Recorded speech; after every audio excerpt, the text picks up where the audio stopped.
Hello and welcome to week 3 of our intuitive life audit.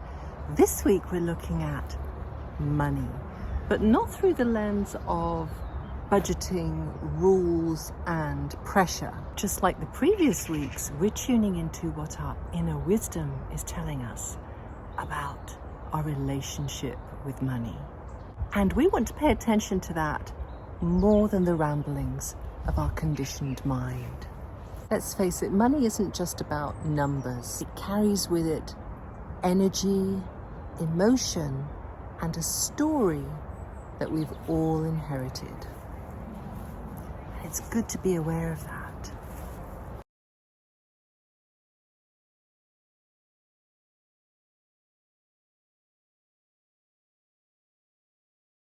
What financial patterns are you keeping that you're ready to release? What we're focusing on here is our relationship with money. What's your emotional relationship with money? What's your energetic relationship with money?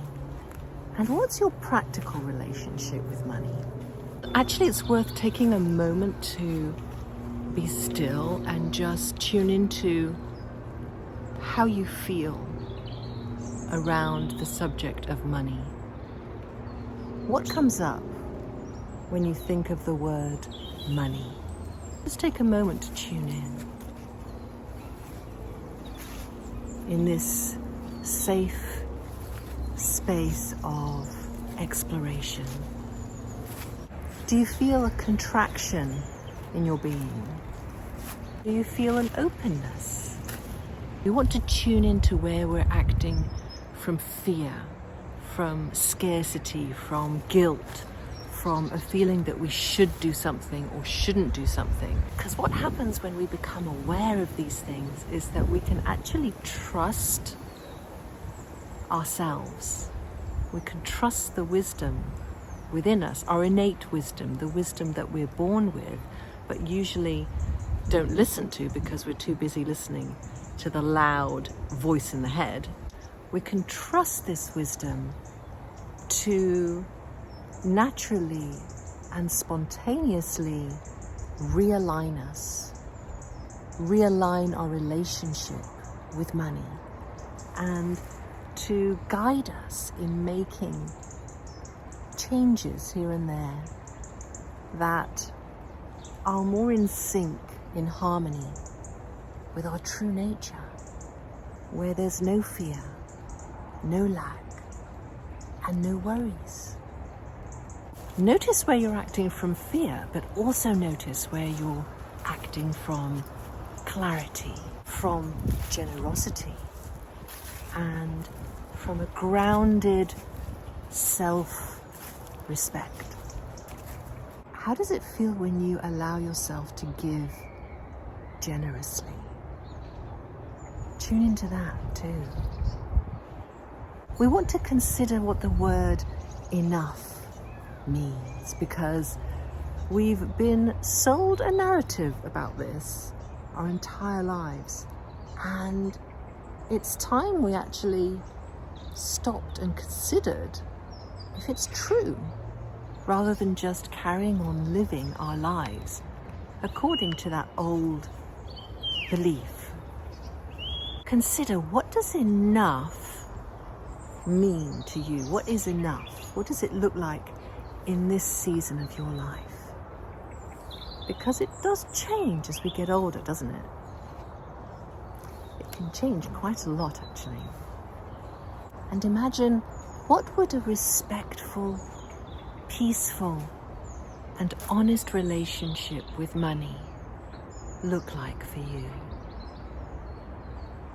These are such important questions, all stemming from that core question of what financial patterns am I repeating that I'm ready to release? So in order to really ask yourself this question and be able to answer it, it means that you need to become aware of your habits and beliefs around money, how you earn money, how you spend money, how you feel about money.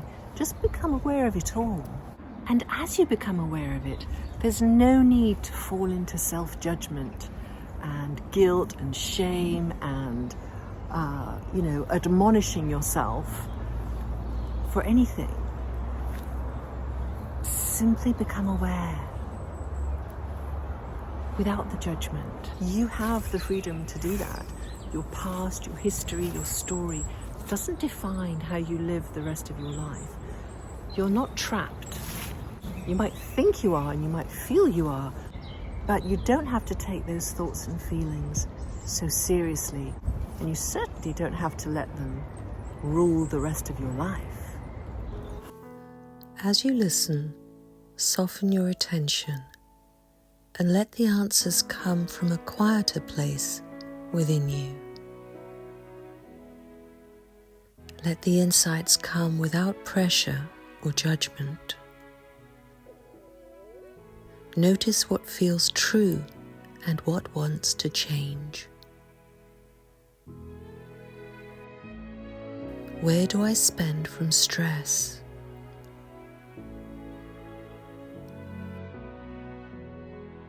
Where do I spend from joy?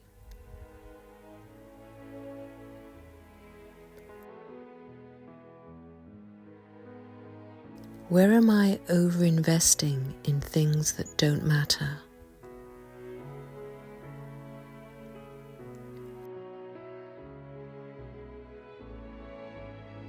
What's one small shift that would bring peace?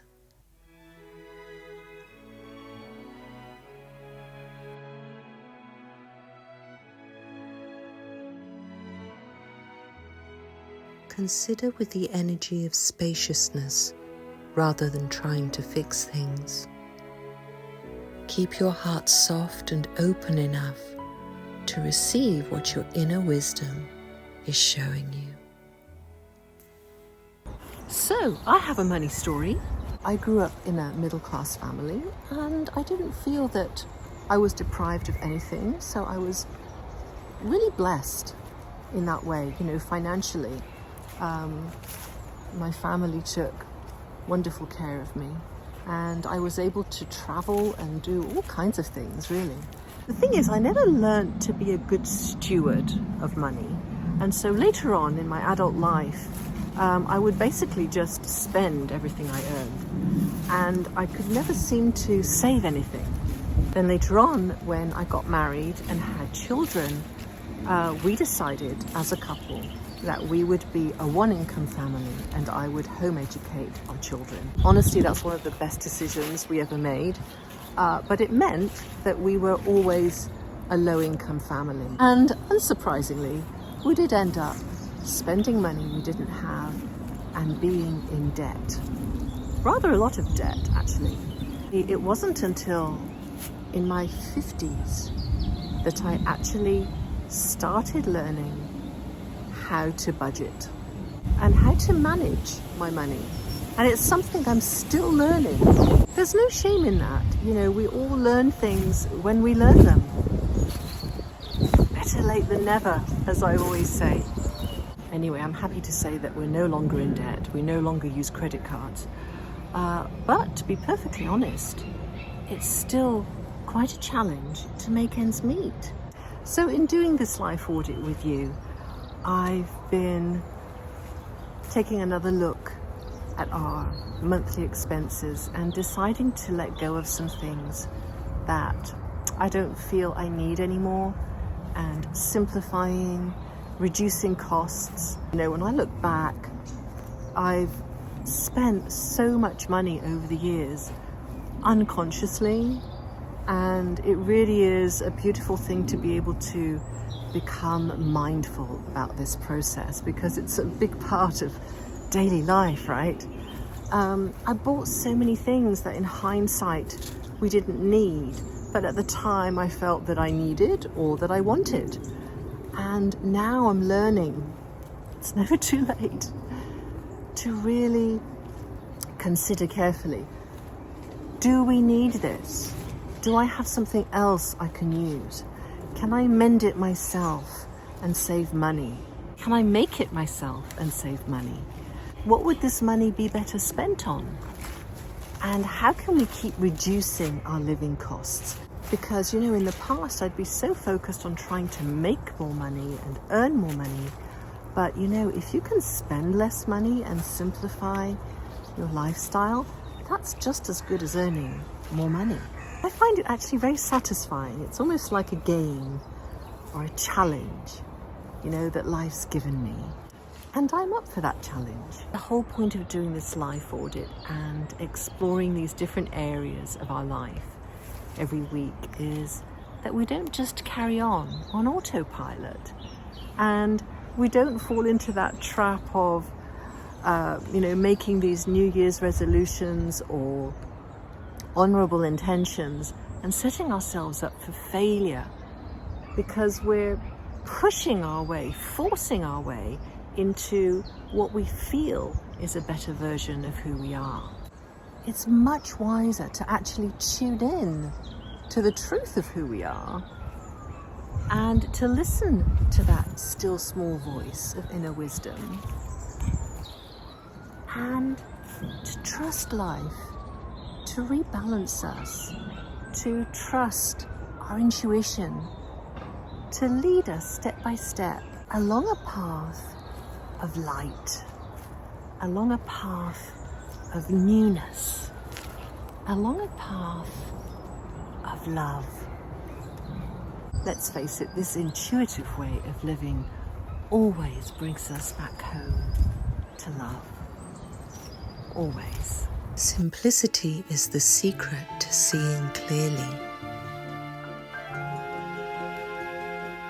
Enough is a decision, not an amount. Your energy is your greatest currency. Spend it wisely. When you let go of trying to get more, you can finally see what you already have.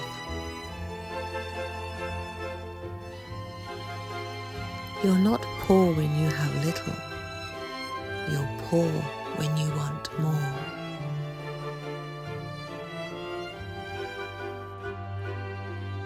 Abundance is not something we acquire. It's something we tune into.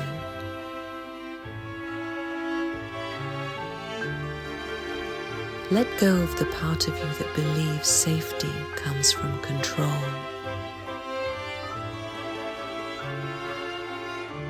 When you learn to let go, everything you need flows toward you.